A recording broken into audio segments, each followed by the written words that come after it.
Welcome back to the AFL Fantasy Podcast. I'm your host, Angus, and I am here with... He's here with Andrew, coach of the Logan Bogans. I don't know how to feel about this round, to be completely honest.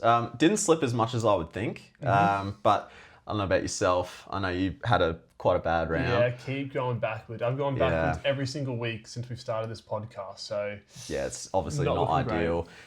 We obviously had some shocking rookies. I think that was probably the biggest talking points out of this week is the fact that a lot of those rookies have come crashing back down to earth. After last week where they were amazing, everyone's like, what's the point of trading your rookies if they're going to be scoring more? Yeah, guns and rooks strat is the way to go.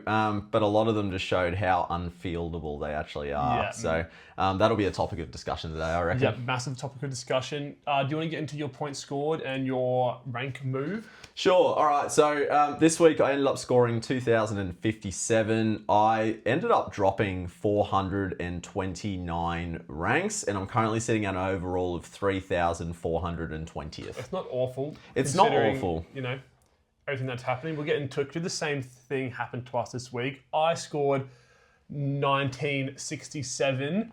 I moved backward 4,154 spot, which puts me in an overall of 23,097. Outside top 20k now. Outside top 20k. We started the podcast as inside the top 5k. Disaster. It's just every week I've dropped back 4 or 5k. We have been somewhat handicapped too, though. Yeah, we've had to hold Jordan Dawson for 3 weeks. Alluding to Jordan Dawson, like, it sucks, but you got to do it. But if you don't have Jordan Dawson, that's an extra 100 points overall for those 3 weeks. It is, easily there. It's just for those that were obviously on the same mind frame as us. They went, Dawson's going to be a top 6 midfielder, and unfortunately have had to cop 3 donuts. Massive donuts, that's hopefully what I'm hoping for back this week is Dawson back on my field, because that'll strengthen me significantly, but probably for yourself too. Same with me, big time. He's going to be a top 8 midfielder in the comp. People are going to want him eventually. We just had to suck it up and hold it, really. Yeah,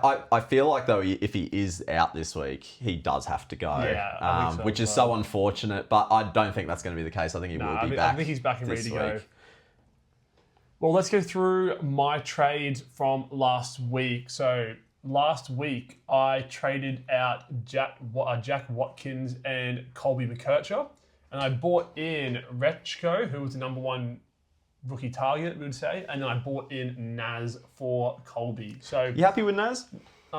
He got tagged again. He's just going to get tagged every single week. But Colby, he put it on my head. What did he have, an 80? He had a 90 on the dot. Yeah. Yeah, so I wouldn't even stress, though. He kicked 2 goals, and he was playing forward. He's still got that forward role, which means he's going to have stinkers again.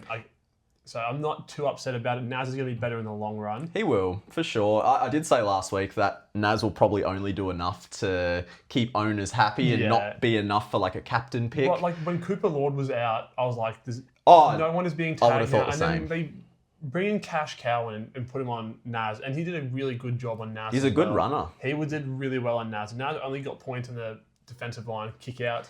He didn't look great. Yeah, when he wasn't touching the pill, he demanded it by getting every kick out. But that's kind of what you want from a tagged player. Yeah.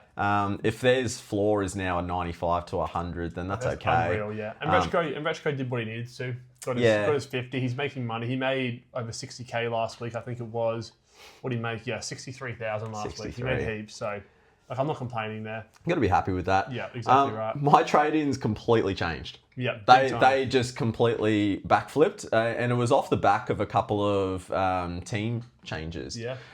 When Dawson was not selected again, I needed cover. I just could not field a Rechko or anything like that, so I decided to get a rookie to Hugh McCluggage, and that was pretty nice. Yeah, it worked out perfectly. I also changed the rookie I brought in. When I heard Sam Lawler went out, I thought Sam Cummings' CBAs would just go through the roof, and figure eight, he did it. He had 26 CBAs. And Presto being injured as well was a massive it was like in the first 2 minutes of the game. So now he's just locked into that CBA rotation very heavily. And considering how nice Richmond's run is, he's definitely one of the top rookie targets this week. He's going to be a safe 60 for the next 4 weeks until his bye, until he has that Sydney game, and then I dropped change from there. I dropped Jakes and Blamires for that, which is okay. I think I should have probably gone Grill over Yeah, Blamires but out. Blamires was But a last minute in as well. I just It was thought that Friday, Blamires was a fringe best which 22. he still is, absolutely. Yeah, so probably a good trade overall. Yeah, absolutely. He's going to be in and out of the team. He'll make a little bit more money, but it's not even that big of a difference, you know? Like, it's not going to change the world. No, but rookie roulette is a real thing, though, big isn't time. it? Like Grill, who had the easiest matchup in West Coast, couldn't even get Yeah. 50 points, and Blamires against Geelong at the Cattery gets over 60. Yeah, no It's one scored. crazy. No one scored that well in that West Coast Richmond game, really. No. Like, it wasn't that high of a scoring game, which is pretty shocking, but Yeah, it was very bizarre because the Melbourne-Richmond game as well the week before wasn't very high scoring either. Like, there was Tom Sparrow and Cozzy Pickett that went over 100, and then everyone else went that was it. sub-100. Considering how, I'm not going to say I'll say it, shit, how shit Richmond are at the moment, you would think that there'll be more tons on the board, but there just isn't at the moment. There's nothing really going on. Very interesting. All right, we're going to move on to our next segment. We're going to get into our AFL Fantasy Brownlow. So I'm going to start off with my top three. So Kick it off. One vote is Brayden Cook, 92, holding that F6 spot like an absolute legend. Number 2, Will Ashcroft. Absolutely stoked with this guy. He's been amazing since I brought him in. Only had that one poor score. And then my 3 votes is Nick Newman, that mid-price guy, bought him in, and he's been really successful the last few weeks, so I can't complain. You did tip it. You said that this would be the week that he gets his cash gen going, and bang, 120. His break even is nice and low now. What's it at? It is at 58. Like, he's only going to keep making more and more money. The only reason I didn't pick Nick Newman last week and I went McCluggage instead is I technically wanted that cover in the guts because it would have been a Retchko 50. Obviously, I'd changed that rookie in, but I just didn't want to cop that, so I went McCluggage instead. Here's my one issue with Newman. He now has the Lions at the Gabba. Yeah, it's going to be a tough one. It's going to be tough, but do you reckon he'll just hit his 80? And, yeah, he'll hit his 80. His break even will continue to fall down. Definitely a good pick. Like, he's their main distributor in the back line now, so they're looking for him at every chance. So he's going to have his floor is going to be about that 80, I reckon. I think all he needed to establish was consistency because he would just pump out these massive quarters and then just do nothing. Whereas this game, he was consistent and he made himself get to 120. Yeah, so he knew what he needed to. And really nice. Will Ashcroft has been a really good pick I've had. So they've got a good run coming up. They've already had a few good games as well. Yeah. More tag attention, I think, coming for him though. Issue. Like, who have the Lions actually got this week? So they've got Carlton. Yeah, but so Lockie Cashcown could go to Will Ashcroft. He might go with Zorko. Yeah, he could go to Zorko as well. Shit. But I don't really get why they wouldn't tag someone when they're getting pumped every week.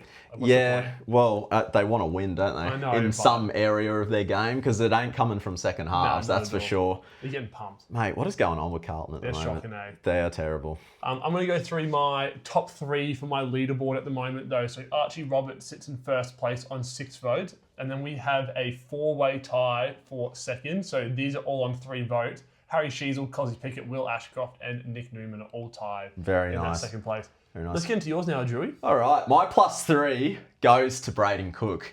He won the showdown off his own boot, and legend. it was an awesome moment. And that's the best rivalry in the game, hands down. Easily is. And this is coming from a Hawks supporter talking about the Hawks-Geelong matchups. That is, the Adelaide showdown is always awesome to watch. And well done, Brayden Cook, 92. My VC, Nick Dacos, gets the 2 votes with his 124. And funny enough, was the second highest score in my team this week. Yeah. So I was very lucky I didn't get greedy like I did last week.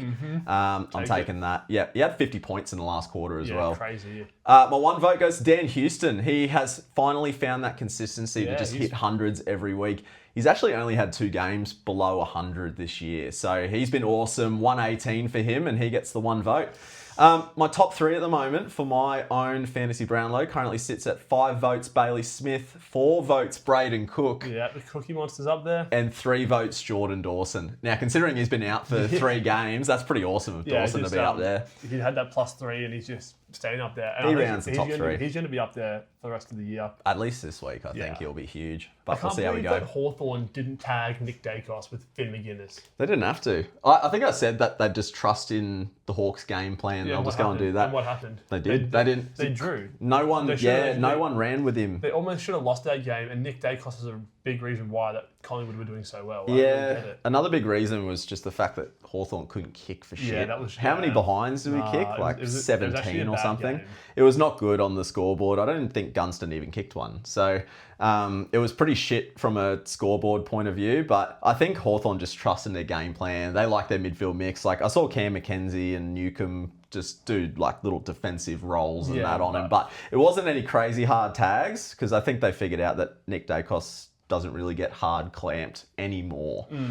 Well, at least not until this week. This week is going to be a big clamping. I'll be really interested to see what he scores, Nick Dacos, this week against Mullen. I don't think that he is like a captain option because he plays on the last game on Saturday, which means you can't really vice captain him unless you go into Jordan. You just got to go for it. Yeah, unless you are going with the Jordan Dawson. This is the first week this year where Nick Dacos hasn't been in my top 5 captains this week. Which is huge. He's still in my top 10. But yeah, I just think that he'll get clamped by Mullen and he'll probably get like an 80 to a 90. Yeah, We'll see. We'll see how we go. Yeah, it'll be interesting. All right, let's move into our Spud farm You now. can kick it off, I reckon. Yeah. Throw some daggers. Caleb Sarong, my -3. This guy, I can't believe I traded him in for round 2, only because he didn't have a mid-round bye at some point, and he has been shocking Terrible. the last 3 weeks. I don't think he scored over 80 in the last 3 weeks. It's so crazy because Andrew Brayshaw's scoring is tanked Yeah, as well. He's been playing what people have been calling it a Trent Cotchin role, which is a lot of that tackling and defensive type roles. But what that should allow is for the other mids for Freo to just run free. It worked for Hayden Young. It worked for Shea Bolton.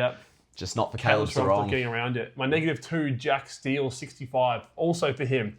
3 weeks in a row with no ton. That's shit. Like, at least he's been getting into those 90s, which is why he's not my -3, even though he scored lower. Yeah. But still really disappointing. And then -1, Josh Shelley, 71. That's 3 in a row now. 3 in a row. He just hasn't got a midfield role at all anymore. Had 1 goal, 2 to even get to that 71.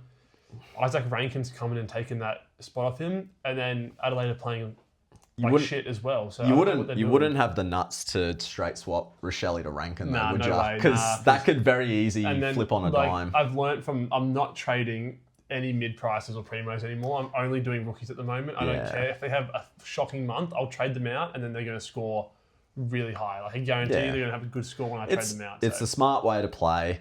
Yeah. All right, my Spud farm. Let's give the -3 to Jack Steele. You gave it -2. -5 combined. That's just shocking. I was watching this game and I was worried about Gawn the whole time when I should have really been worried about Jack Steele. I didn't see him at all. Playing in the back line a bit, like actually playing in the back line. Really? It's disgusting. I don't know what he's doing there. I don't know what he's doing either. I didn't even see him on the field at a lot of times. I saw him spend a lot of time on the bench, especially in the first half. So 65 from him. He needs to lift. If he doesn't score this week against the Eagles, he might be on the chopping block. Yeah, big time. We'll have a look at it. -2 goes to Sam Grill, who was on my field at D6. And those were, and that was one of the biggest killers for me, was my rookies. They just let me down. So Sam Grill against the Eagles, only getting 44. He is first to go for me this week. Love it. My -1 goes to Phoenix Gothard, who scored the exact same and had to kick 2 goals to get there. He versed the Suns and the Giants were shit. So he gets 1 more against the Bombers, and then I can upgrade him to one of Cozzy and McDonald later on. Yep, I think you're going to have to. It's going to be interesting to see how he goes this week. Like, he could do anything. He could get a 30 or he could get like a 60, 70. I'm in that same scenario as you, though, where I want to get all the rookies off the field. And even with underperformers like Jack Steele, I've still got Tom McCarthy now and those kinds of guys. Like, you just got to hang on to them and just fix up your rookies. Just do the rookies. And we've got to just keep going until all the rookies are off. Then we can start doing proper upgrades, I guess. So keeping that cash generation going is going to be super important. Absolutely. To get those big, massive trade-ups. Yeah, that's what's cooked for me at the moment. But there's not a lot of rookies coming through at the moment. So that'll be something to talk about. Only in the midfield, which is the shocking thing. Like, my midfield is just stacked with just these rookies who are about to cash out, all the brand new ones. And my back line is full of rookies who I can't trade into any other defensive rookies. I'm in the situation where all my good rookies are on my field. So I just have to make big upgrades to them or just get them up to somebody that I can afford. But this week I can spend up. Next week's going to be a little bit tougher, I think. Same with me. Need some rookies to come through. We need some rookies badly. And I'm sick of getting these really expensive rookies too. I keep choosing these we're spending like nearly 400k for rookies. For any rookies. Because they play 2 games and they got up 100k straight away. Yeah. And they're starting at an expensive price as well. So All right. Let's get into our game-by-game analysis now. Starting off with our Thursday night game, the Hawks versus the Magpies, 93-all draw. Draw. I didn't tip that. No, I did not tip it either. But 15 goals, 3 behinds, compared to 13 goals, 15 behinds. Yeah, Tells the story. Inaccuracy really just cost us. Tells the story. Let's start off with the two Pies boys at the top, and let's go Nick Dacos and Dan Houston, who are the two Magpies I owned for that game. Lucky dog. Dan Houston's starting to become more of that bona fide top 6/8 than Josh Dacos is. Good. Josh Dacos has been disappointing compared to Houston at the moment. Yeah, massive difference between the two, especially at the start of the year. Dacos was looking amazing, and then Houston was like that up and down guy, and now Houston's just been Mr. Consistent. Had to build back into it, but Yeah. the coach was onto it when he said we're going to be looking for him more. Yeah, I think he just had to absolutely. build into his role, but I think he has it now. Absolutely. 2 behinds for Dan Yeah, Houston he as could well, have so had it could have 2 been a goals. monster. Could have been bigger. And then C. McDonald, 114, needed 3 goals for it, but he had those 28 disposals anyway. 28 disposals is all you need to He's see. going to be looking real good. He had 4 clearances as well, which is the same as Nick Dacos. And considering he didn't have too many CBA attendances, that's awesome from McDonald. Yeah, you know he's looking really good at the moment. He is definitely the better pick out of him and Rochelle, isn't it? Yep, absolutely. He's on the Went radar. the wrong way. Anyone else in this one? My old pod Jack Ginnivan, 89, quite good. He always Really nice. He always plays well against the Pies. Guinea had a goal and loves it. 24 touches, really nice. Yeah. Josh Dacos, again, disappointing, 82 for him, and he only had 23 disposals, 5 marks, and just no tackles there. So, Josh Dacos needs to lift Yeah, for just those owners. not doing what he paid to do. No. I want to talk about someone, Oscar Steen. Now, in a normal sense, he would not be fantasy relevant. I'm pretty sure Darcy Cameron's injured. Yeah, I think he got injured in this game. So Yeah, so if he's out short term, then he might be a D6 play. An F6 play for those that have What's he one of priced those at? duds mid-prices. Because I don't know if I could see him scoring more than 60. Like, I feel like he's a bit of a Lockie Black. He's scored 70s before. I don't know how much he costs at the moment, but I just wanted to make note of the fact that he is 390. Yeah, well, at 390, that's essentially a Blackiston, isn't it? And he's going to be solo rucking for a good couple of weeks, I reckon. So break even's 30, so he does have some cash to make, and he Yeah. could get you up to 500k in the next few weeks. Yeah. So just keep an eye on Darcy Cameron's timeline, but he might be a forward rookie option. Good shout. We'll see how he goes. That's all I can really see from this game, though. Nothing really too stand out besides those top guys we're speaking about. Not too fantasy relevant. Lloyd Meek has been awful. Yeah, but he's just doing 50-50 with Ned Reeves. Yeah, so, that's why. Yeah, poor Ned guys Reeves started had a him. better one, but surely no one really did go Lloyd Meek. No, I You'd don't hope think so. All right, let's move on to the Bulldogs and Freo game now. We got some fantasy relevant people in this one. Your boy Luke Jackson. I hate this guy. I hate him. I hate watching him, knowing that I owned him, and I now don't. 129. Does he continue to do this even if Sean Darcy's back?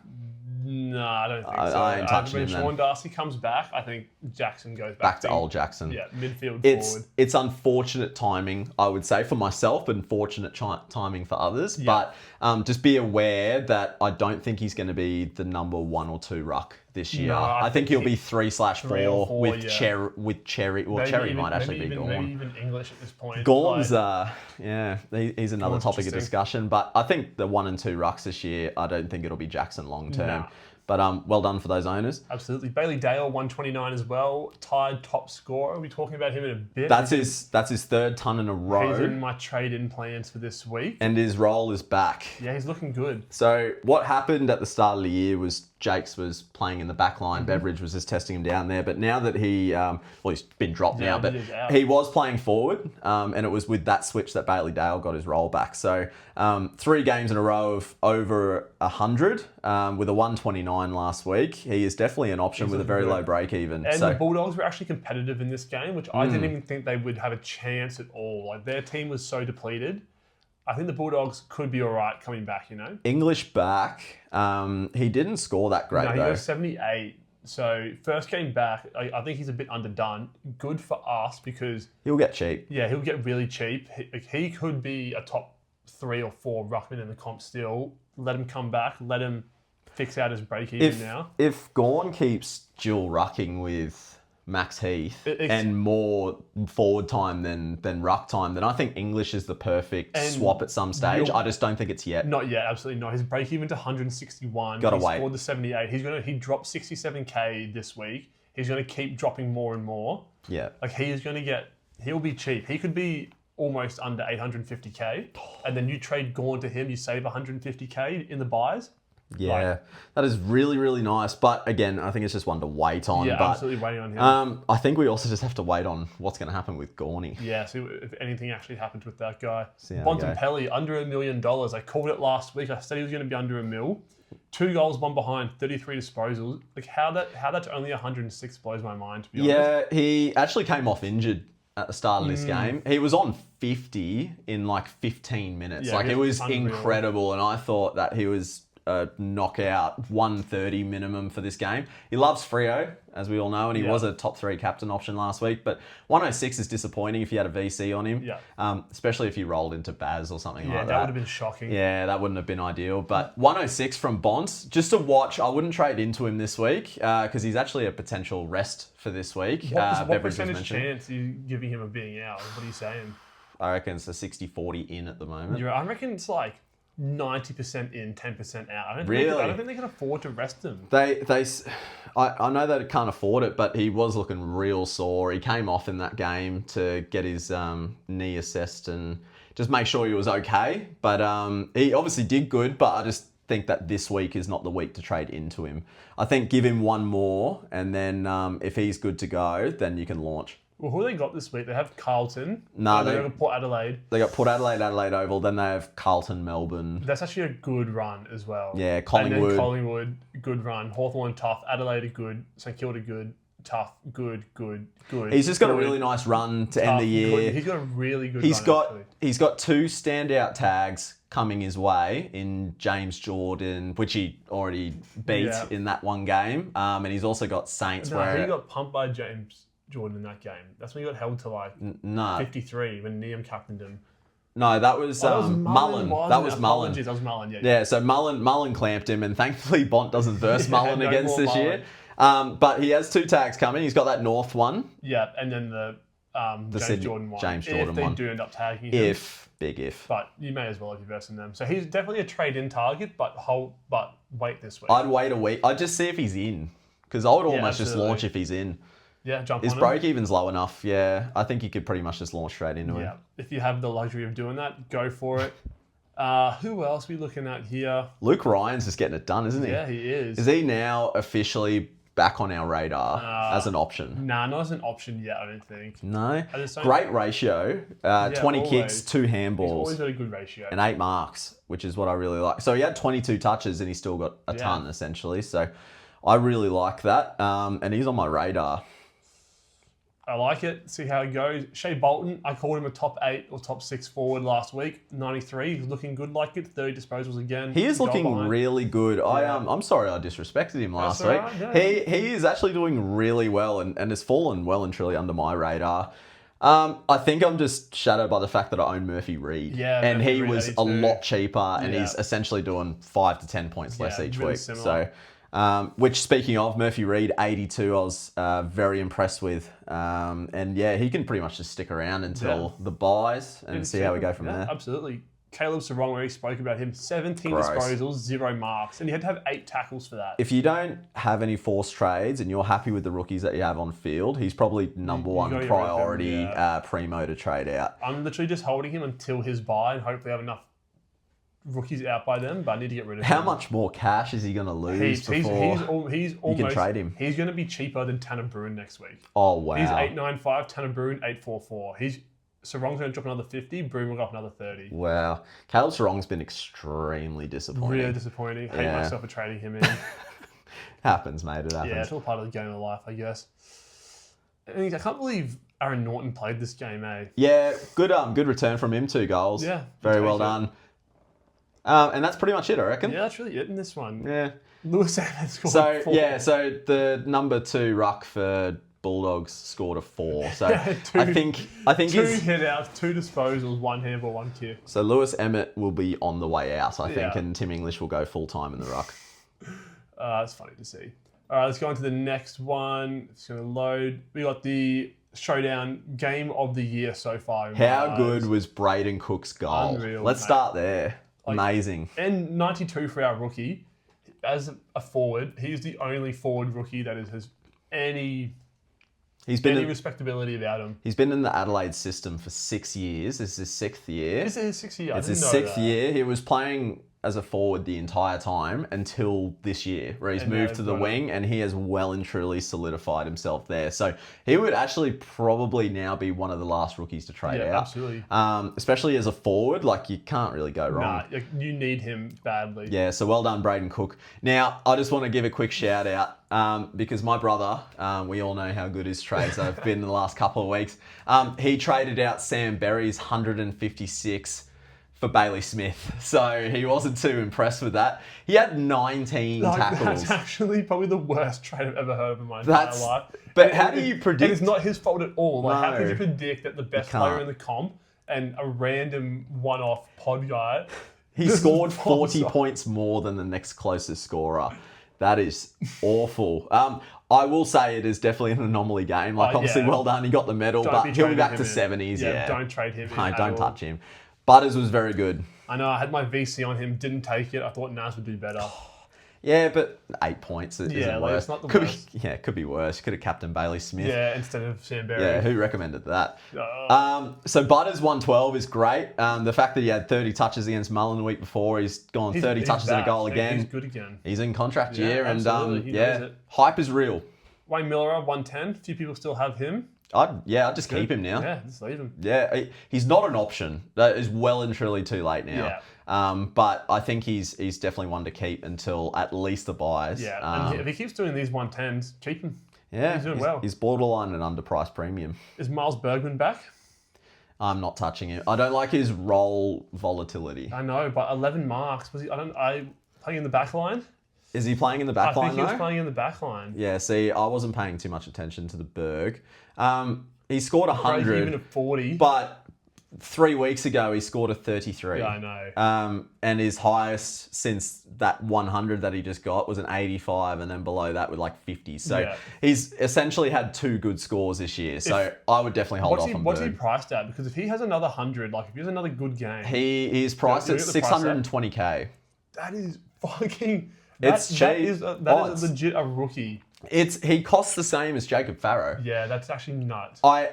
You'd have to have a big set of nuts on you to do a trade like that. But next week could be a trade. Yeah, I mean, if he does it again, then absolutely. Could be like a forward rookie to some other random forward rookie. He has the Bulldogs, which is a good matchup. We should have made him Pot of the Week. Pot of the Week, Miles Berg. New Pot of the Week. No, mate, wait on Berg. That was his second good score and his first over 100 the entire year. Just wait on him. If the role is real, we can launch. Yeah. Isaac Rankin, 91, taking Rochelle's spot. He's just doing those mid-90s. You just can't flip-flop between the two of Rochelle and Rankin because they'll pretty much just do polar opposites every week. Yeah, I agree. Lockie McAndrew, 81. Is it almost time to get off? It's almost time, but after this week, I don't care if he goes up or down cash until his buy. I'm not touching him. I'm not spending 500k to go up to Grundy right now. Like I've got more important stuff. McAndrew's a rookie who's a safe 75. He's a number one ruckman of a team, and unlike Blackiston, he can actually score well doing it. So he's a pretty good footy player. I'm glad I jumped off when I did. I know he hasn't been scoring like awful or anything. Like he's scoring really good. But I think last week was the week to jump on a ruck. Now you can wait until after his Richmond matchup this week, and then you can look at it. He could go up to almost 800k if he has a good game in this one, and get that break even down even lower. What if he gets like a 70 against Richmond? Would you just trade him? No, I'm keeping him. Yeah? I'm keeping him until his buy. There's no point. He's a safe 70, you know? Yeah. He's one of the only rookies that's a safe 70 at the moment. So I'm trusting him. Yep, fair enough. Toby Murray, the guy I said... The toe who I said wasn't a real footballer. Oh, mate. Actually looked good. Nah, the toe showed you up, didn't he? But he needed 2 goals for that as well, and... Pedicured toe. He looked awesome. Well, apparently, he could be a trade-in for me next week at this point. Don't get the toe. Your brother has him on field. Yeah, he was really good in this game, but as Angus has mentioned, he doesn't have the scoring pedigree for consistency at all. Like, he kicked 2 goals. He had a great ratio in that, but like, he was backup ruck for McAndrew. He had 3 hit-outs. 3 massive hit-outs. Yeah, 3 smackaroos. So I think with Toby Murray, if you're looking for a forward and you can afford him, he's probably your only one, besides from the one I'm looking at. But me personally, I'm just not going there. Yeah. Joshua Shelley, 2 goals, 3 behinds, 13 disposals, only 71. He's got no role anymore. He's done. Who would you even trade him to, No though? one. Like, it's a forward and he's getting your 70s. Like, But like, I don't think 70 is a good score for him. Like, he's not scoring 2 goals, 3 every week. he had 5 shots on goal. Yeah, like, he should have scored a lot more, but like, 13 disposals. Why have they taken him out of the midfield? Blows my mind. I don't get it. Rankin's back. But, Rankin's back. Just stupid coaching. He's a good player. He is a good player, but there's a reason why I don't pick Rankin or Rochelle, because both of them can just... could be anything. They can just flip at a drop of a hat. Remember when Roy Laird was supposed to be the next pig? Yeah, no. If you guys jumped on that as a pod, so sorry to hear. Rory Laird is officially out of his fantasy pick. Pedigree, done. Yeah. Dan Curtin back this week. Only scored a 41. Yeah, but keep an eye on this guy. If he gets a midfield role, he needs to get his body back. He needs to get some match fitness. How much time on ground did he have? Because that's something that I'm interested in with him. I don't know what role he played either. It was really concerned. The fact that Jordan Dawson wasn't playing and he wasn't just like a midfielder. I know he was his first game back, but it's a little concerning considering that's what they were talking of putting him. I don't even know how you can look at that, eh? Yeah, I can check for you in a second. But with Dan Curtin, I just think that with the way that they're doing their midfield mix, if Rochelle's not even able to score, then I don't think Curtin will. They do want him in there, and I reckon give him after his bye, see if he can get his body right, he could be all right here. Yeah, so he played 3/4 of the game. Yeah, pretty low. They're just easing him back in. Yeah, I don't. Do you think his scoring's there? Like, what happens when Dawson's back? Where does he go? Like, they wanted him in the midfield in the preseason. Like, he was in my team at the start of the year. But did he play midfield at all in this game? Like, I'm doubting it because it's his first game back. Like, there's no way. He had 9 disposals. Like no clearances or anything like that. Like, I can check the heat map a bit later, but I don't think he's an option yet. I think let him get his shit scores out of the way. Oh yeah, don't jump on him at all. No way in hell. Nah, we're gonna have to wait. Yeah. And then Todd Marshall, 28. Sorry to the boys that have him. He was on 0 at halftime. No, so he essentially had a 28-point half. -3, wasn't it? Was it -3? It was -3. That would have updated late. Yeah. Oh, that sucks. Shocking. Nah, you have Todd Marshall. He's highest priority. I actually trade him over every other rookie. I reckon get Todd Marshall out. All right, let's go on to the Brisbane and Essendon game. Did you see the whiteboard incident with the Lions? Yeah. I had a look at Jackson Pryor's misso, and she's definitely a strength for him. She is a good-looking chick. Yeah, I reckon Lockie Neal 100% wrote that on the board. Yeah, that was him. Loves it. Cheeky Lockie, cheeky. He loves it. Dane Zorko, 123. 13 marks. He's traded in for me this week. I need a defender and I need a big dog, and I can't afford any of the actual big dogs. Look at this. Lions top 5 defenders all had 10 marks or above. Wow. I was watching the entire game and they pretty much got to do what they wanted. They love using the corridor heaps, so a lot of the wingers didn't see too much of it. But there were certain returnees to this game that dominated, like Hugh McCluggage. 109, he was awesome. Because I went a rookie to him, and he was essentially my cover for Dawson, and he did awesome. So 1 goal, 2 behinds as well. Yeah, it could have been bigger. 8 marks. And he only played... So the biggest thing for me was his TOG last week, which is why he wasn't an option for me originally. However, he cracked 74%. Yeah, so he's coming up and up. His body's getting fit again. All I needed to see was 70% plus, and he's hit that now. So I think he officially goes into the top 3 trade targets this week. Oh, forgot to mention, Angry Anderson 30 in that Collingwood Hawthorn game. Oh, shit. Why didn't we mention it? We both owned him. I completely forgot about that. I just saw him on your field. Yeah, that was gross. He's almost done with his cash generation after that. That 30 is actually shocking.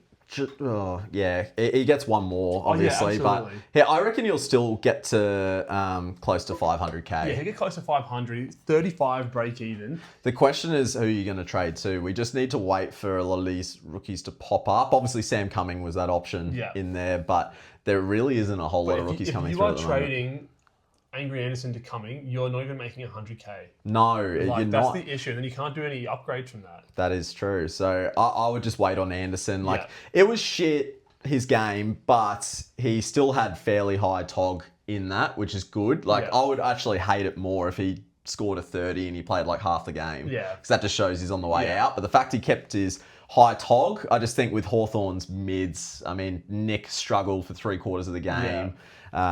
Give him one more, he'll be right.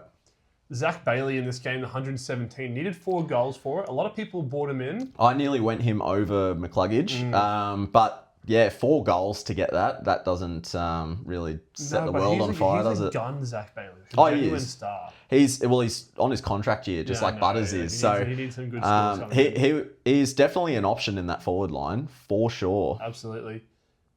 Josh Dunkley got his 90. Yeah, it's okay. Yeah, nothing to really he's not. about. Yeah, he's not. He doesn't have the old role he had, where he's just like a bona fide mid. He's starting to drop back, bit in and out. yeah, I'm pretty sure I watched him go forward in that game a little bit as well. It was actually to quell Archie Roberts' influence. Really? Mm-hmm. That was Yep. shocking. So he played forward for a little bit there. I think he only did it for like a quarter and a half, but yeah, he was definitely down in the forward line on Archie Roberts. So that would explain his 85. Which is really weird. Like only 4 marks for Archie Roberts, which is down so low. 27 disposals. Just It looks classic like a Archie good Roberts game. stuff. It looks like a good game for him, but the marks just I mean, weren't there. it was like it was arguably the best Essendon player on the ground in that game. Yeah, he definitely is. And like the Brisbane Lions is one of the toughest matchups, if not the toughest matchup for defenders. So I give him a pass. I'm just so glad that. Well, I'm not glad that it happened, but with Dawson going out, my original trade was Tom McCarthy to Archie Roberts. Which would have lost money. I would have lost money and points. So thank goodness I went the other way. Absolutely. Dyson Sharp for the Bombers. He's a genuine rookie target now. He had some midfield role. Just an asterisk on that. Parrish was out. Yeah. Yeah, and so was Sardis. So obviously getting smashed again. I'm just really curious to see what they do with Parrish because they said it was management. It wasn't an omission. Yeah. Because with management, obviously they're going to come back at some stage. It's really going to be a question of when because I don't think I'd touch him if Parrish is in the side. No, but would you rather have Darcy Parrish or a first-year player who has the opportunity to become better than Parrish? You know, yeah, that's how I'm seeing it. I mean, I'm a pretty put together bloke. Like I would make the correct decision and go the rookie. But their problem is they gave Darcy Parrish a 6-year contract 2 years ago. He is locked in on big money at this club. You can't pick Dyson Sharp because he'll just play as a forward pocket. Coaches don't make the best decisions for fantasy either. Like obviously look at Stephen King with Gorn. Yeah. But yeah, I just think with Darcy Parrish being managed rather than omitted, I wouldn't touch Dyson Sharp. I genuinely think that if we were AFL coaches and we just wanted fantasy we'd have points, a fucking three-peat. we would actually win the premiership. Yeah, for sure. Fantasy is the most important stat in football. I can guarantee you that. That's all that matters. Yeah, we'll just drop Blackiston than that. Let's actually speak about your boy Blackie. He's still in your team. I can't get rid of him. He just got 37. He's sitting there like a tumor in my team, and he has to sit there. He versus the Giants this week, and after this week, he is going to be officially worth less than what he started at the start of the year. Do you know how many hitouts he had? No, how many? 4. He's not even playing number 1 ruck anymore, mate. So what's he doing? Is he just getting his Strava up, is he? Looks like it. Peter Wright is playing number 1 ruck and Blackie is the backup. Oh my God. Do you want to get his heat map up, actually? Disaster. Because I actually want to know if he's playing in the back line or forward. He scored a goal. Like I reckon... No, so it was weird how Blackie was doing that. Like he was playing as like a backup ruck. Yeah. He played a little bit back, a little bit forward. It was almost the coach didn't know what to do with him. So could he be in line for TPP? Triple position, baby. That's not anything to brag about. Who wants a TP? Boy, defense. You can now put a piece of shit anywhere in your team. No, you don't pick Blackiston, and if you have him, please get off him. I am not so lucky that I can get rid of him. I have to keep Blackie him. is your goddamn boy, mate. He is not my boy. He's actually going to be worth. I hate him. I hate him. I hate him more than Jackson at the moment. He's going to be worth less than what he started. Mate, he's going to be fucking basement price the way he's going. Anyway, thanks, Gucci. Blackiston was an awful pick and probably the worst pick of the year for me. Let's move on. Let's go on to Cody Curtin, rookie, Dan Curtin's brother. I think he's an option, actually. So, obviously for cash-starved, such as myself, but He only scored 27, but he was on a wing. Okay, for the He Lions. had 2 behinds, He had 2 behinds. 0 tackles. 0 tackles. It was his first game. He debuted. His brother only scored 10 points more than which is him in crazy. his first game. So I actually think with Ty Gallop being concussed, he might have a bit of job security now. I also could be full of shit, but I think that Cody Curtin will have a couple more games in the side. I think it's only going to be 1 or 2 more games though, and I don't see him scoring too much. It's his cash going up the whole it's lot. Cody Curtin or the toe. Who are you picking in The that? toe, mate. The toe. The toe's got at least a negative 10 break even. The toe's 70k more. Yeah, the toe. I'm not paying 70k more for that. It also just changes who I can get on the other end of my trade. Yeah, it's a big difference. So I need to go to basement somewhere, and I think the forward line's the way to go. So I think Cody Curtin isn't an awful option at basement. Yeah, we'll see how he goes, and leaving out the toe muncher. Okay, let's get into the Richmond and West Coast game. Pretty uneventful, really. There's not a whole lot of fantasy relevant players in this game. Noah Bolter's the number 1 ruck for Richmond. What? But he actually dominated a number 1 normal ruck. Timu Baz had more hit outs, but he didn't do anything else. Noah Bolter did a little bit of not a clamping role, but he just quelled Max Gawn's influence when they versed each other the other week. Yeah. So he's actually a pretty good player, Bolter. I would have him on my side during club scrappings and that. Are Richmond and Melbourne playing? When did they play each other? A couple of weeks ago A couple of weeks ago, yeah. Wasn't the week that went week before. Yeah. But yeah, Bolter was great in that. So yeah, 119 from him. Not an option. No. But very good nonetheless. What else? Jack Ross is pretty popular with a few people in there in the forward line. I just think he's like the best of the rest in the forward he's line. the best of the whatever's hanging around, really. I just don't feel comfortable paying over 800k for a Richmond player. Nah, not at all. I don't feel good about they're it. going to get pumped most weeks. This was a bit of an anomaly this game. He's doing awesome though. He's pretty much been averaging 85. So like, for that those was that really have him good. as a pod in the forward line, he's been great. Really good for you. Tom McCarthy got his 98, scored 13 more than my boy Archie Roberts. So good for you. Good hold for you. It would have been bigger too, but he had like an 11-point last quarter. So he would have been on track for like a 110, but he just slowed right down. Yeah, he got held. 10 marks is what got him there. big time. And yeah, he had a little bit of a stint in the midfield as well, which is what I like to see too. You want to see that? Similar to your Sarong, I think I'm just going to hold and trade out all the rookies Get first rookies and out just first. pray that he does something. I've learned from my mistakes. Sam Cumming, 86, rookie target of the week now. Rookie of the week, for Need to get him sure. in. He's got a -2 break even, same as Rechko, who we're going to be speaking about shortly. You're jumping on Cumming now if you don't have Rechko, but they're both Mate, I love expensive. I love Cumming too. Cumming is my favourite. Is he more than Rechko? No, he's 4k less than Rechko, so you're definitely jumping on Cumming. even for 4K. I just jumped on Cumming last week, other than Rechko, just purely because of the role that he was going to have. Yeah. Like, I would have just gotten Rechko if Yeah. Lawler wasn't out. So it was a little bit of a blessing in disguise there. I think Cumming is going to get up to around that 600k mark that so do Murdoch I. is. Yeah. I think he's got that locked-in role at Richmond, and he's not going to be leaving that side very soon. Same. So I've got both of those guys now because Cumming's my trade in this week, and trade them out there, buy, they'll be fine. Happy days. Willem Dersma, missed him, rookie, is the number 1 rookie of the year, I would say. Well, you definitely can't trade him in. No way. No. You can't go near that. I heard a couple of questions on that the other week. People looking at Willem Dersma as an actual option to trade in just because he has been pumping out tons. Nah. He's still a rookie, as we have learnt this week. Rookies are still rookies, so no, you can't trade into one you've missed. So we're going to talk about both these together. Josh Lindsay and Milan Murdoch, 60 and 61. I chose Murdoch over Cumming on field this week, Yeah. which cost me about 20 points. But funny you enough. wouldn't have predicted that. Nah. I would have predicted that's Murdoch's lowest score of the year, and it's against the Tigers. That's 2 of his lowest back-to-back, Yeah. though. Do you feel like he's starting to cap out? He's capped out already, I think. You reckon he's capped out already? He's got a break even at 44. I reckon he's got a couple more in him. Yeah. You're definitely keeping him. He's going to keep making a little bit more money. He could get close to that 700. Depends on how they go this week against the D's. Another good matchup. He has like a month of okay football. Yeah, some good football. He could be fine. Definitely. I don't think he's worth a trade yet. I reckon he'll pump out another 85 somewhere and he'll just restart his cash gen. I think so. I'm praying on it. If it's not this week, then it will definitely be at that Bombers matchup Yeah. in a few weeks' time. And then Josh Lindsay got his 60. His break-even's 39. I'm holding him. Back to reality. Yeah, back for to reality. Lindsay. That Thank 90, God. 70 got last week. Like he I was hoping that he wasn't going to do that again. If he did that again, it would have been amazing. would have been so I had him on sad. field over grill, which is lucky, so I saved 16 points there, but Nice. it wasn't the be-all, end-all of the world. Yeah, but he's definitely starting to cap out. But as we're noticing trends here, like all these rookies are just starting to hit their expiry date now. Yeah.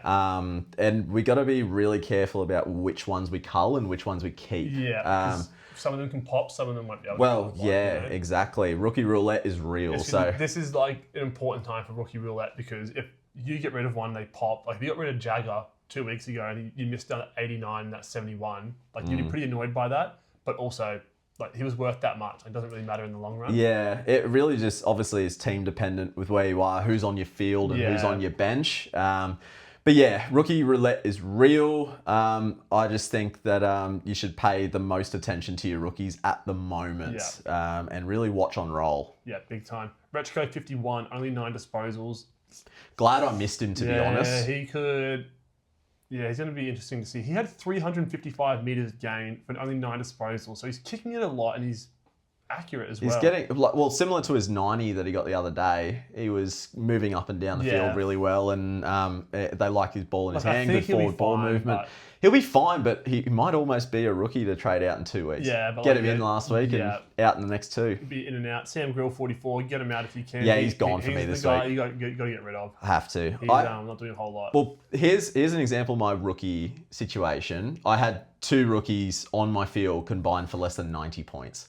So, you really got to pay attention to your rookies. Grill is the first one to go for me this week. Over Farrow, actually. Yeah, same with me. All right, let's get into the North Melbourne and Geelong game. Tristan X Erie 131. He was a big guy in this game. Oh, mate, X is back. He is back. He's looking good.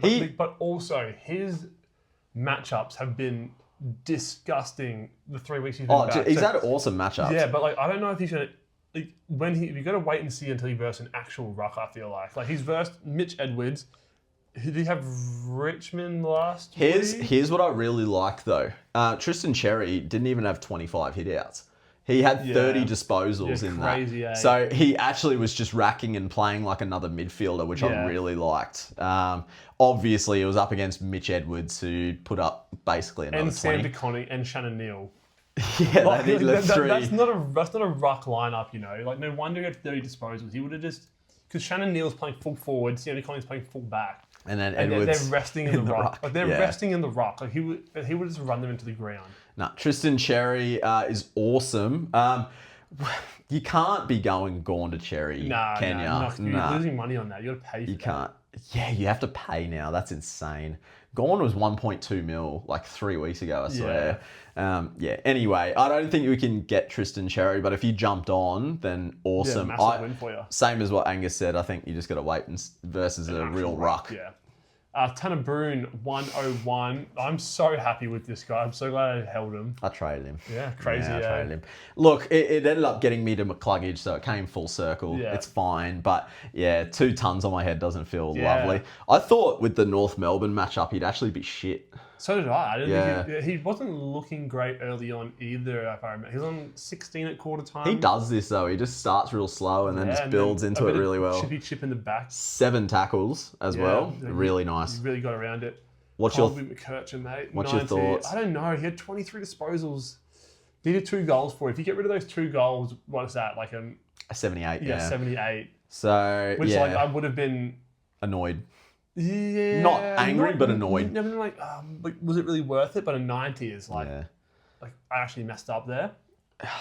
But just keep in mind, you have traded out a forward, essentially. That is in your back line, and the player that you're going to replace him with is just going to be so much better. Yeah, now he'll be good all year round. Yeah, every day of the week. But I could see Colby being a trade-in option around the buys. Yeah, honestly, I don't. I think Colby's cooked. Yeah. Not personally. He's fine, obviously, and he's a great player. But, this year, it wasn't the year to jump on. Not at all. I actually think it's going to be in the next year or so where he gets established as a midfielder rather than a wing forward. Yeah, he gets I don't know, his body matures a bit more. He's still young. If there'll eventually be a CBA mix where Simpkins just completely out, and it will be Colby, it'll be Sheasel, and then it'll be LDU, and then Wardlaw. And Wardlaw, even Phil O'Sullivan.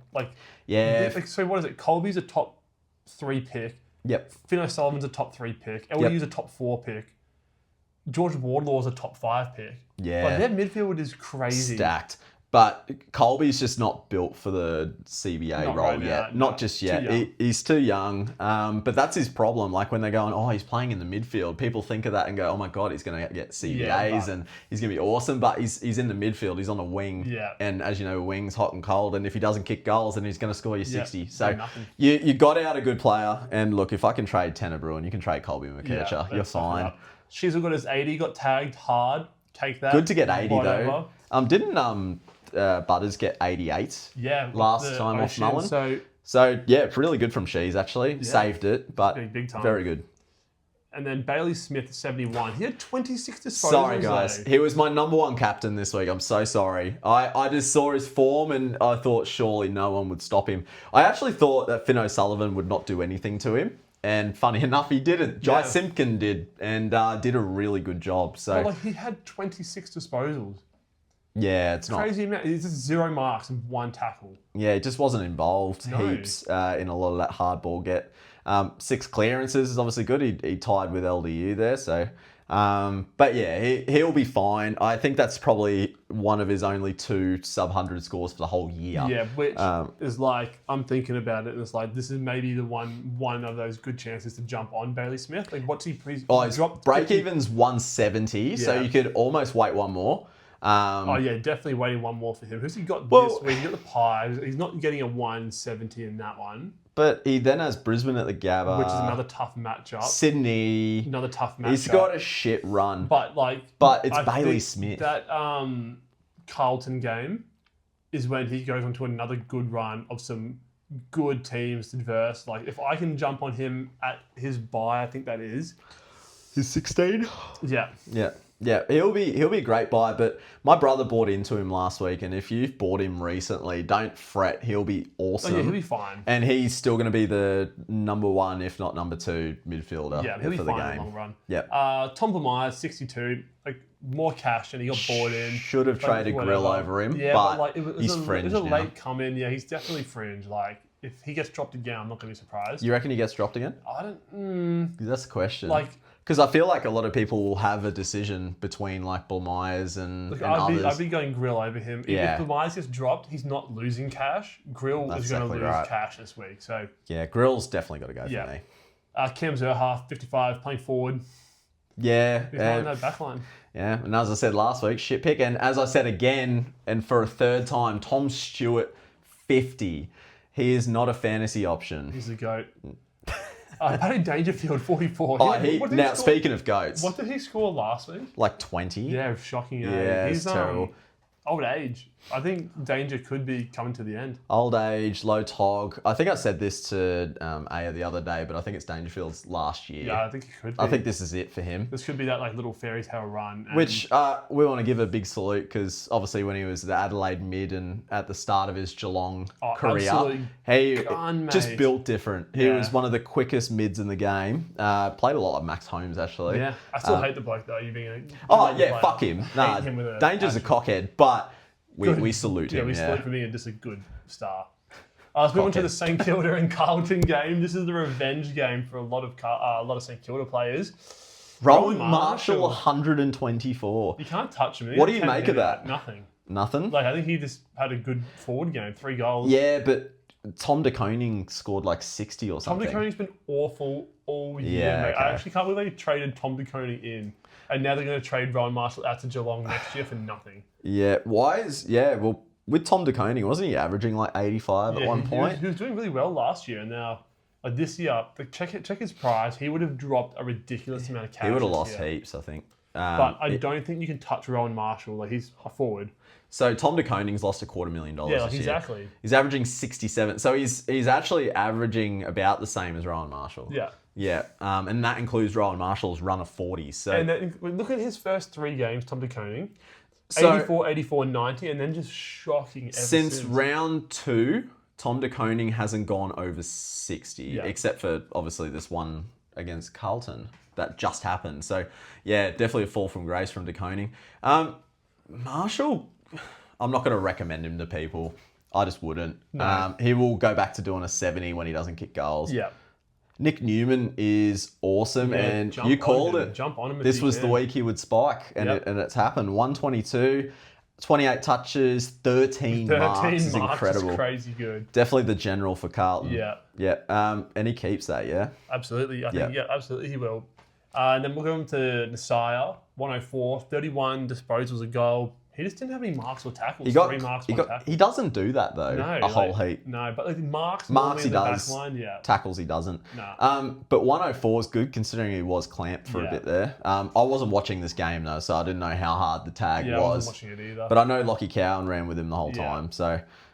Jack Sinclair saved himself. Yeah, what? He needed a rocket to get that because he was not doing great. He was back to old Stinclair, but he managed 100. Yeah, so he always manages 100 somehow. Yeah, the only one he hasn't gone 100 was Port, where he got 95. But besides from that, he's been really good.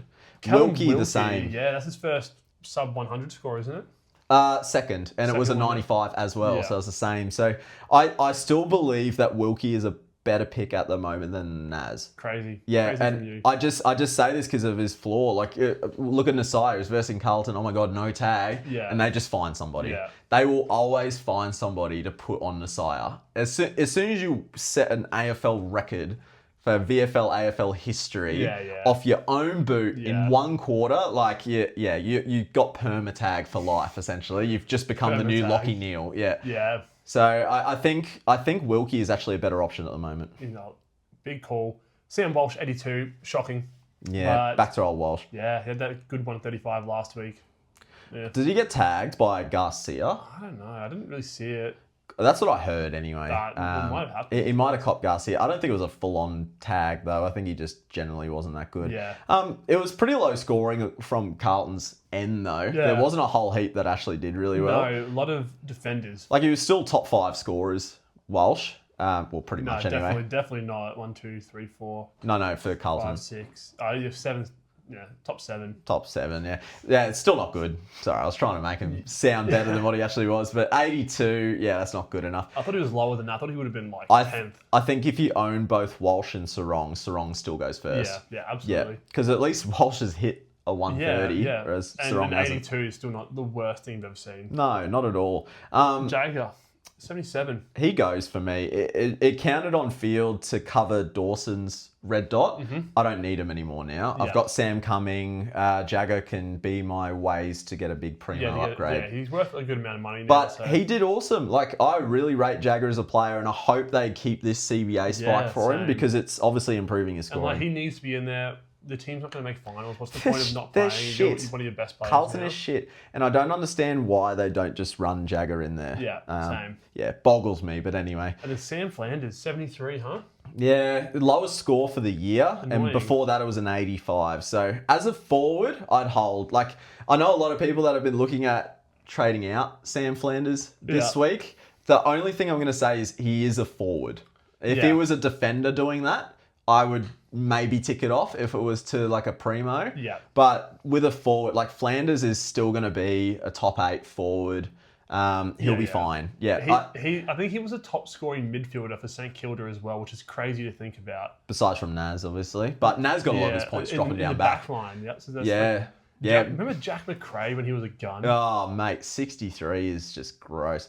I'll never pick McRae again. No, his career's over. Yeah, it definitely seems that way. His fantasy career, absolutely. Windhager scored bad. He scored a 57. Was he tagging somebody? I don't know. Well, I wasn't watching this game, so I'm not too sure. Maybe just a bad game. I think he's just had a bad game, yeah. Like, he's been so up and down. Speaking of bad games, Patrick Cripps, 48. Man, I would almost just manage him. Yeah, like 14 disposals. I think his body needs a rest. I think his mind needs a rest. His shoulders are so sore from carrying Carlton for a decade. No, I think Cripps needs a little refreshment. He needs to go.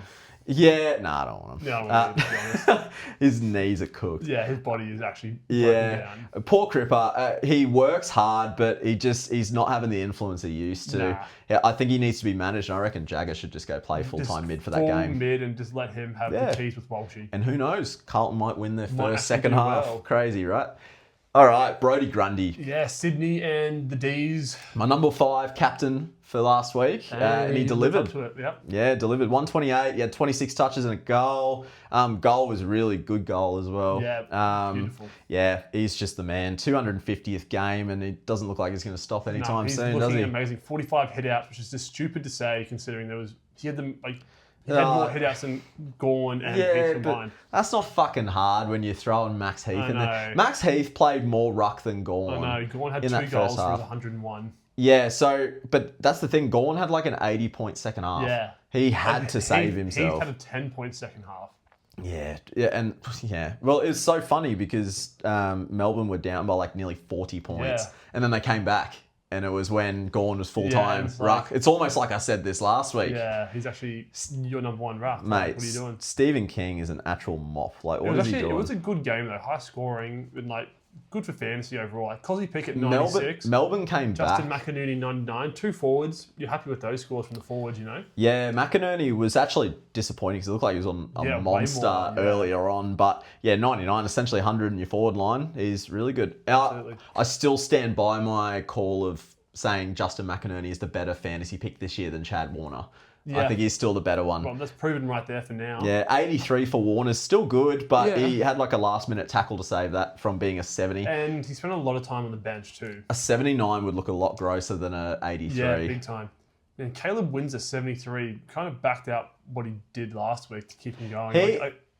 Can I just say, this is the first game I've seen Caleb Windsor actually play okay. Yeah, he streamed out of the guts multiple times. It was...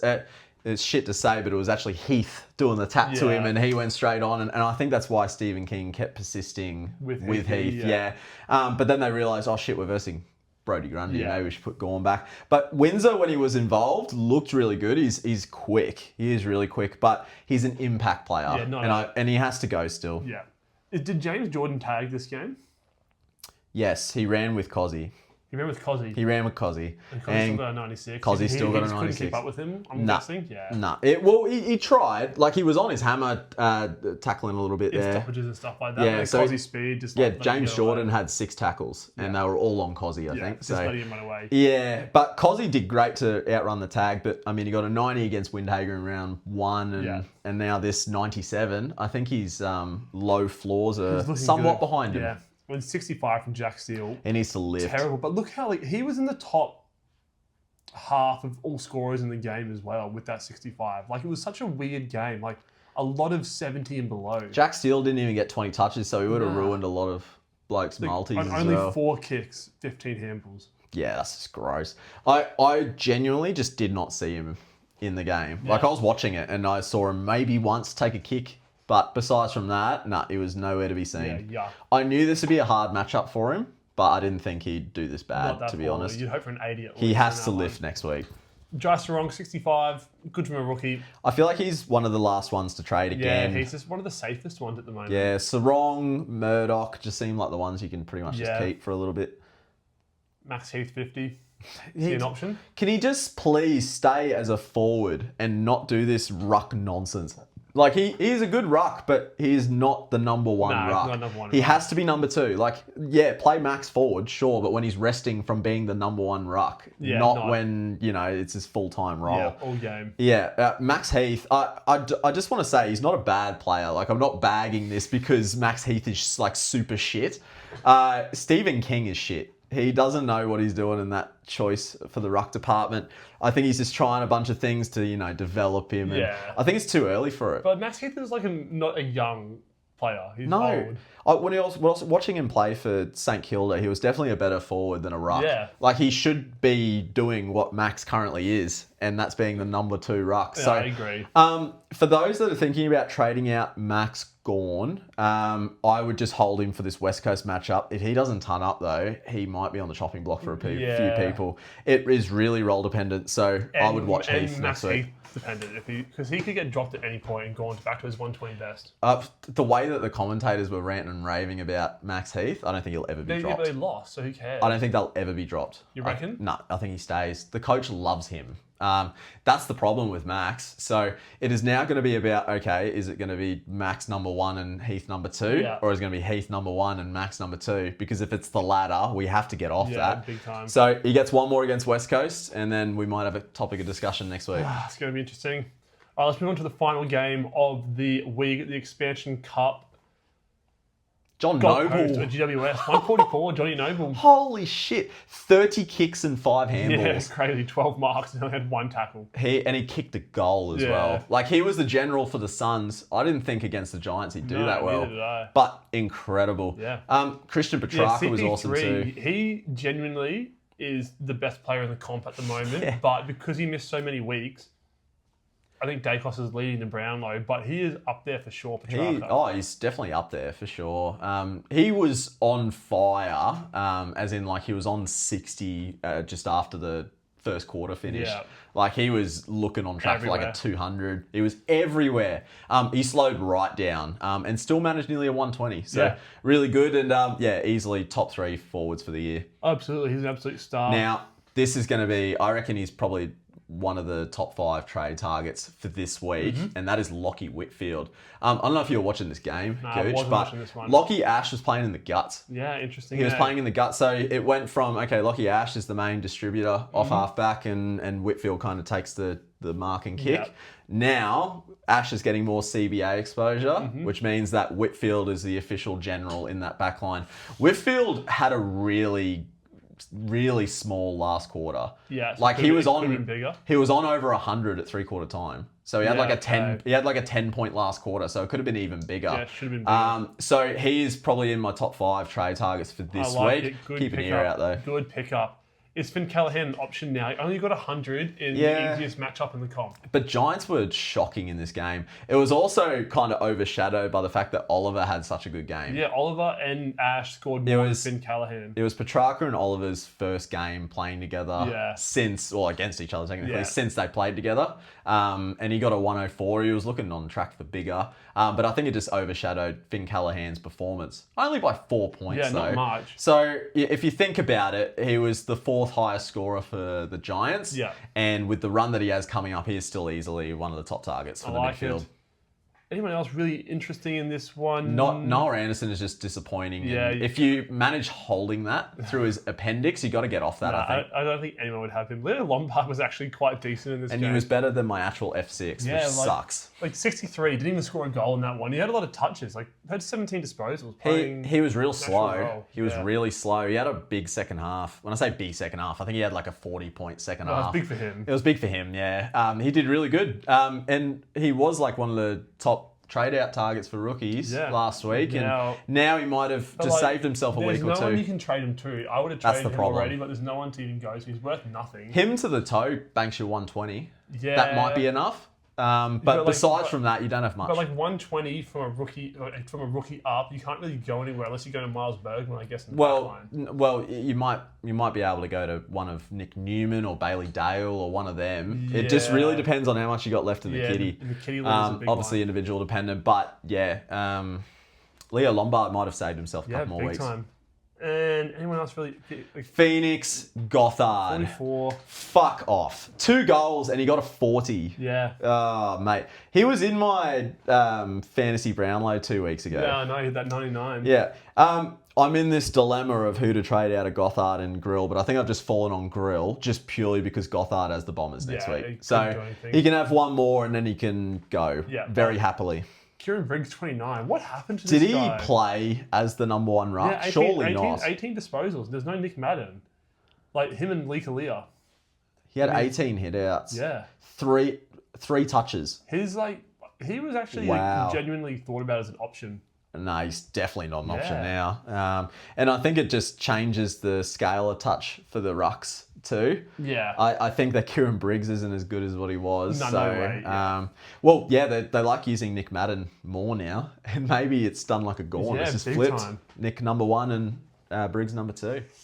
Very interesting. Interesting indeed. All right, Andrew, can you jump into your top 5 captains for the week and who they're versing? All right, here we go. So I did awesome last week, bar the number 1 option, and that was Bailey Smith. Yeah. Everyone else averaged over 110, which was awesome. So I'm hoping with this week, I can just have knockouts for all of them. So let's go through. We're going to start at number 5, and I have Cozzy Pickett versus the Eagles. Cozzy Pickett number 5. He should get 30 touches and 2 to 3 goals Yeah, here. I He think should he be will as awesome. 120 on the cards for sure. Yeah.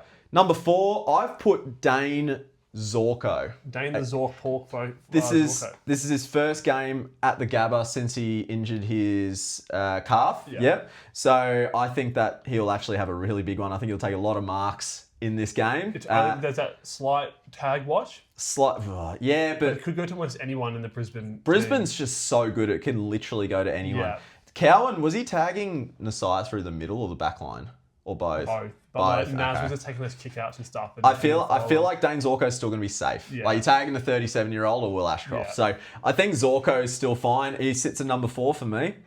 Number 3, I've put Finn Callahan versus the Bombers. He is my number 3 captain. He only had 100. It was a flat 100, but it was a disappointing game from the Giants against the Suns at home. So they're now back at the NG Stadium. Yeah, so and versing the worst team in the comp. So. yeah, well, as you said before, all those Brisbane players that just managed to tick over 100, get all those marks, and Yeah, I'm pretty just sure every dominate. single defender and almost every single midfielder managed to crack 100 Like, they against the Bombers. smashed him. So I think Finn Callahan, he had his low 100. Get ready for a big 100 here. Number 2, I've put Jordan Dawson in his return Yeah, versus the Tiggs. Tigers. He will be big. Look, in terms of his situation, his brother's funeral was last week, Yeah. which is understandable as to why he missed. We're both under the impression that he is going to play. Yeah. And if he does, you can expect a 130 from Jordan That's what I'm Dawson. waiting for as well. He's going to be big. Number 1, I'm going to do it again. I'm doubling down. Just leave him at number 1 all year. It I'm seems going okay. Bailey Smith versus the Magpies. There are no tags. There's nothing. Like Angry Anderson could try and run with him, but good luck to Good him. luck. He's going to run him into the ground. He's not Jai Simpkin. No. Bailey Smith will repay the faith to those that maybe traded him in, such as Brendan last week. I just think that he'll go on a non-stop ton run from here on out until he faces North again at the end of the year. Yep. Yeah, but he sits at my number 1. I think he will repay the faith for those that I had like him. it. All right, give us who you're going to be vice-captaining and captaining this week, Julie. So I'm going to hold true because I didn't end up captaining Baz last week Yeah, because me I too. had Nick Dacos as Yeah. VC. Thank God. So this time I'm going to roll my VC onto Zorko in that Friday night clash versus the Blues, and then I'm going to roll into Baz with the I think captaincy. you're safe like that. I Yep. don't think you really go wrong. I'm going to go with Zach Butters as my vice-captain this week. I think he should Nice. be huge. And then I'm going to roll into Dawson. I'm hoping for a 130 from him. At There's the worst, still no Libba for the Bulldogs, so Yeah, that would be so- the only concern that Butters would I even think, have. I think Butters will be good. I think it'd be really good actually. Give us a line for both of our VCs. What's your line for Zorko? So Zorko into Baz, I think I'm just doing a 115. 115? I think that's just been the line for me the last couple of I'm weeks. doing 115 as well. Butters Yeah. scored a 112 for me last week. Didn't take it. Wish I did, but Do you think if the fact that yours is rolling into Dawson, 110 might be a better I don't know. little margin? like- Well, I mean, you missed 112 last week. yeah, but it was only 8 points. Like I'd rather Yeah. go with the risk and risk a 130 instead Risk of it for the biscuit. 104. I need to. You have to. My rankings is dropping. Yeah, well, yeah, Dramatically. exactly. Who gives a shit? Just Yeah, like- send it. Why not? Just have some fun. Captain Blackiston. Do it. And I'm not that stupid. Well, he's coming up against Kieran I've Briggs. traded him already. He'll anyway, have at so- least a 40. Like a 40 would be a massive game for him. Yeah, that'd be huge. Because he might not even drop under his original price if he scores a 40. So, You fucking hope not. all right, let's get into our rookie targets for the week this week. Coming in at number 3, I have got Toby Murray, the The toe.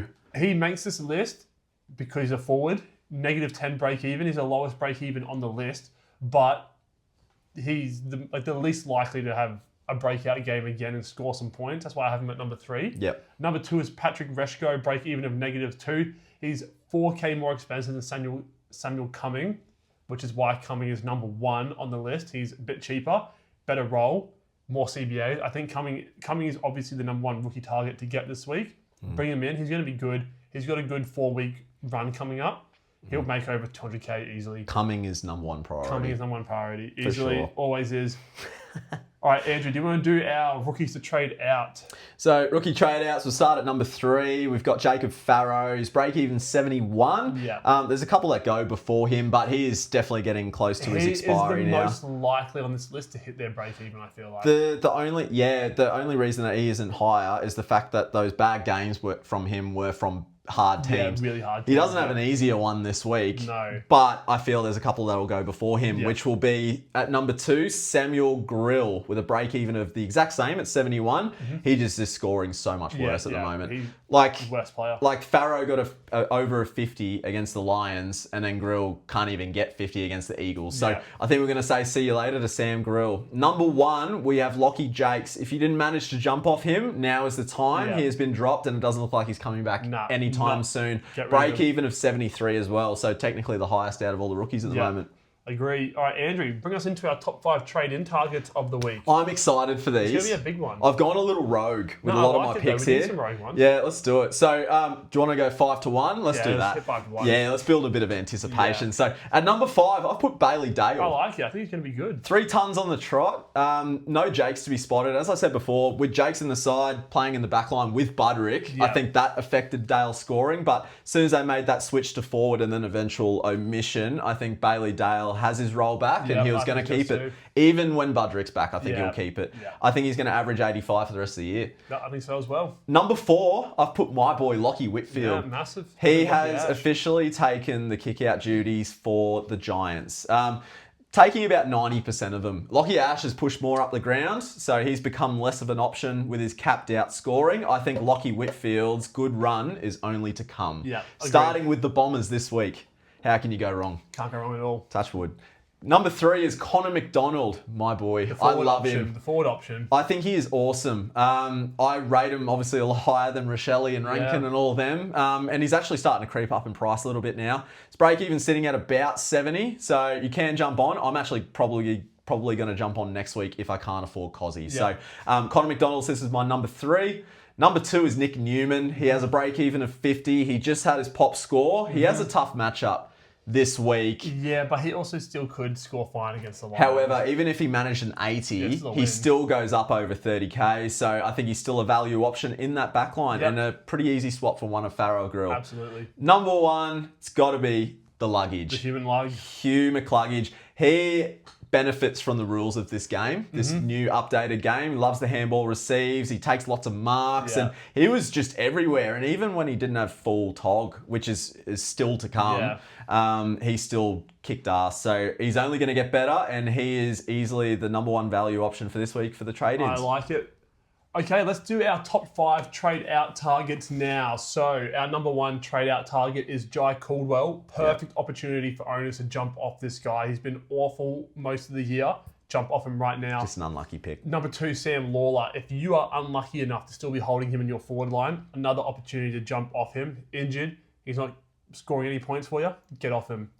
Number 3 and number 4 and number 5 are the same as last week. If you still have Cam Zerha or Bailey J. Williams, the Timu Baz, you need to get off them ASAP. Absolutely. They did nothing against an easy matchup, especially for Bailey Williams. He had such an easy matchup and couldn't do anything. Bailey Williams, number 1 ruck, couldn't even get 70 without Samson Ryan in the Yeah. side. So he definitely has to go. Yeah, and then Cam Zerha back on that forward line, get rid of him. Josh Rochelle, you can keep him. There's no one really to trade him to, but he has been so disappointing. He's lost that role. He's just a burden on all teams that have him at the moment. I highly recommend if you have Rochelle and you don't have bigger problems at the moment, I think it's a very easy swap to go from Josh Rochelle to Connor McDonald. Yeah, but I think that's a nice, easy trade there. I feel like everyone's got problems at the moment. They do, which is the problem, Yeah. isn't it? But yeah, he sits at number 5 and I see why. You got him in there? All right, let's get into our pod of the week.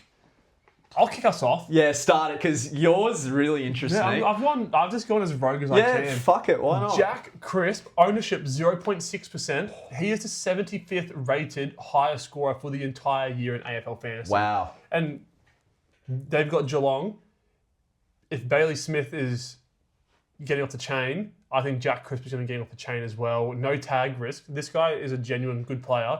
He's going to play 300 games in a row, uninjured, unmissed. Like, I'm thinking 110, 115 from him in this game. Wow. Okay. I think he's going to be huge. Yeah, fantastic. I mean, can't go wrong. Like, Crisp has averaged 90 in the past and even 100. It's because there's no Scott Pendlebury at the moment. Like Collingwood, they've got Nick Dacos and no one else.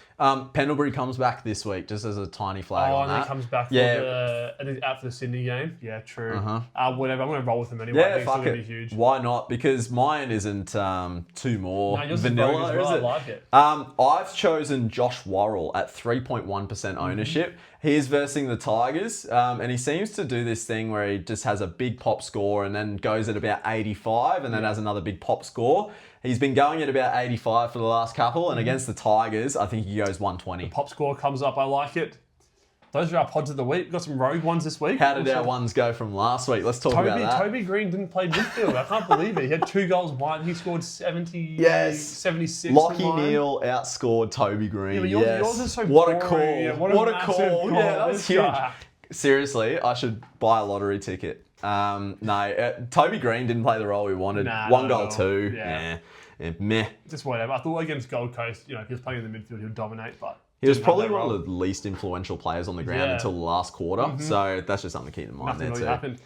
All right, let's get into our last one here, Julie. Let's get into our trades of this week. Let's see who we are rolling with. What do you got? All right, I'm going to start with mine. So I'm going a bit early on Jagger Smith, but he's sitting on my bench and not on my field. So he goes for me for money, and I'm also trading out Sam Grill. 2 rookies out, and then who are you 2 bringing rookies. in? So Sam Grill is my D6. So I'm going to do a little bit of DPP shuffling here. I'm going to get in Cody Curtin in my forward line. rookie? I need a basement for Yeah. the trade upgrade that I'm going to be doing because I'm going to be getting in Porco. The pork. Dane Zorko. And it's going to leave me about 2K. Yeah, like literally Yeah. nothing left in the bank. Perfect. So that gets me 2 rookies off and a guaranteed top 6. Yep, love it. I like it. All right, my trade outs for this week, I'm doing the same thing. I'm getting rid of 2 rookies this week. I'm getting rid of Sam Grill, and I'm getting rid of Lockie Jarks, not playing in the team, don't need him. I'm bringing in Sam Cumming, expensive, but he's a must-have. And I'm bringing in Bailey Dale from the Bulldogs. I'm Love seeing it. another 100 score coming from him. I need it big time from him, and my salary is $46,000 remaining for next week. Just a little bit in the kit. A little bit in the kitty. Hopefully that 46K makes a big difference, and who I can bring in next week. It might. It very well might. I mean, That's what we got. I had, I think, like 45K last week Yeah, from and- my trades, and and now I right have now. 2K. So Yeah. it works out pretty well, doesn't it? Works out perfectly. I like our trade. It's going to be huge. Yeah, it's going to be a Both big bringing week. in defenders. I'm just hoping that my rank doesn't do what yours did. Negative, and just, negative. Yeah, just tank. So I'm hoping Dawson's back, So am I. and I'm hoping for some big Really scores hoping from some of the Dawson's back. rookies. Well, I think that's it. Yeah, fuck it. Let's just end it there. All right. Thanks for listening, guys. If we have any questions, we're going to be posting every Monday, I reckon, on the story, just for a Q&A. Just send your questions, send your trades, and we want to help you out. Yeah, we're going to have a new segment. So ask as many questions as you've got. Jump in it. Follow us on Fantasy Banter at Instagram and at TikTok. Thanks for watching, guys. Thanks for watching.